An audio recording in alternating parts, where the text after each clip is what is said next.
Well, 5 arrests have been made in relation to the death of Hollywood actor Matthew Perry. A post-mortem examination has found Mr. Perry died from the acute effects of ketamine. One medical examiner claimed Mr. Perry had levels of ketamine in his system similar to those administered to an individual undergoing general anaesthesia. My office and our partners represented on this stage began an in-depth, wide-ranging investigation. That investigation has revealed a broad, underground criminal network responsible for distributing large quantities of ketamine to Mr. Perry and others.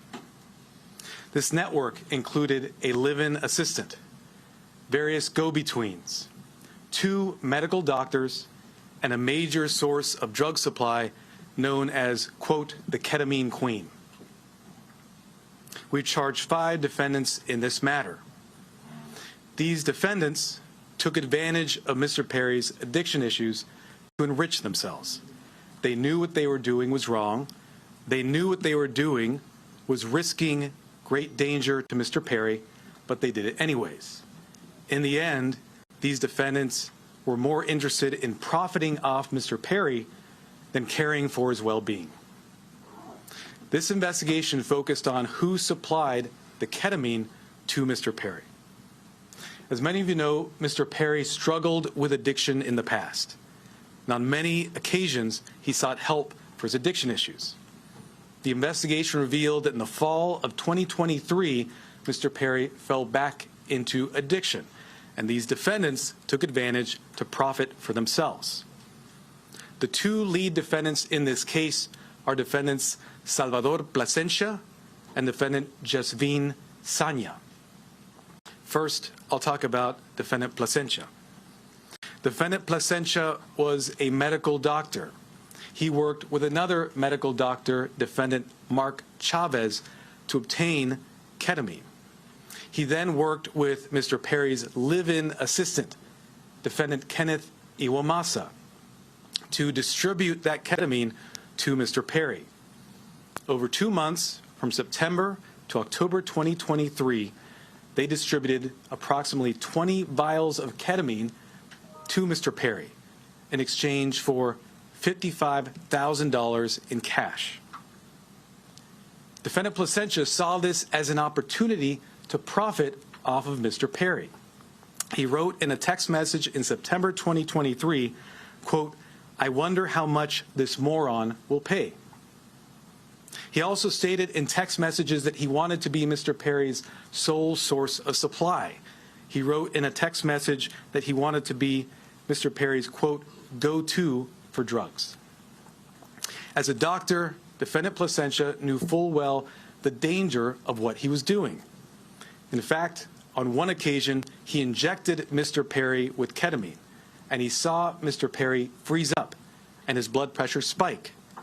Despite that, he left additional vials of ketamine for defendant Iwamasa to administer to Mr. Perry. Of course, defendant Iwamasa had no medical training to speak of. Martha Kellner has more now from Los Angeles.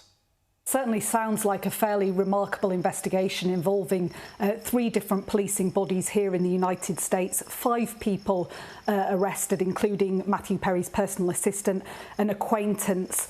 They'd worked with 2 doctors and a drug dealer to procure, we heard, thousands of dollars worth of ketamine for Matthew Perry. He spent $55,000 on 20 vials of ketamine over 2 months from September to October 2023, which was when he was found dead in a hot tub in his home in Los Angeles.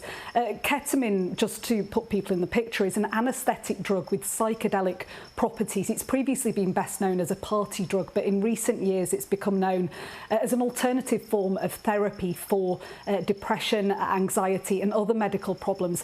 As such, we know that Matthew Perry had been undergoing undergoing a medically approved course of ketamine therapy, but that had ended more than a week before his death, so it couldn't be explained by that. And so this investigation was looking at just who or which network of individuals supplied him with this ketamine. Well, now we have the two lead defendants in this case. They are Salvador Plasencia. He is a medical doctor, a physician working at an urgent care centre here in Los Angeles. He knew that Matthew Perry had a history of drug abuse, but he worked to get him access to those drugs anyway. The lead supplier of these drugs was a woman named Jasmine Sanger, known informally as the Ketamine Queen. We're told that she used her house in North Hollywood to supply these drugs. It was described as a drug-selling emporium by the US attorney in charge of this case. Martin Estrada said of those defendants that they took advantage of Mr. Perry's addiction issues to enrich themselves. He said they knew what they were doing was wrong, but they did it anyway. We also heard how Matthew Perry's personal assistant, a man named Kenneth Iwamasa, injected Matthew Perry with ketamine despite not having a medical background. On one occasion, he saw him freeze up, but continued this process of injecting Matthew Perry with ketamine at a later date. Just to bring you the final line of what Martin Estrada, the attorney in charge of the case, said. He said that these defendants were playing roulette with people's lives. They were pushed by greed to gamble with other people's lives, he said, and the warning was that they will be held accountable.